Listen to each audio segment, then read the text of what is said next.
So if you are in Copy Chief, we have a tribute thread going. I shared the video, which you already have access to as a member of the complete talk uh, between he and John, the panel we did at the first Copy Chief Live.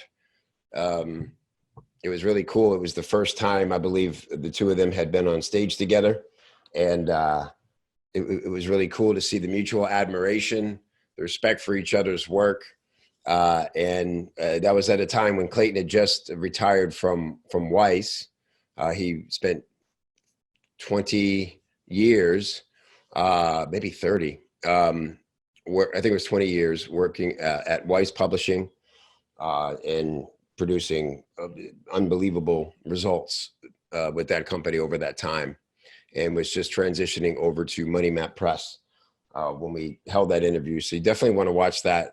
We take questions from the attendees, and as in typical fashion, Clayton and of course John too didn't hold back on their answers, went really deep and gave a lot of great value.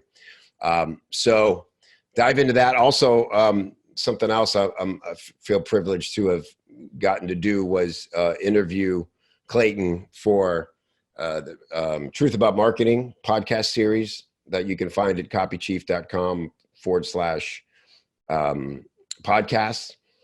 And you can see all the different podcasts there. Look for the one with Clayton, or, you can just Google Kevin Rogers, Clayton Makepeace, and it'll come up in one of the top 3 or 4 results, that episode. It was a great conversation. And Paris Lampropoulos later told me that as much work as he's done with Clayton over the years, that he still learned a few things from that interview that he hadn't heard Clayton say before. So that made me feel really good. And it just goes to show how deep the man's well ran, right? Paris is a relentless pursuer of knowledge, and he still hadn't gotten everything Clayton had to give. So pretty cool.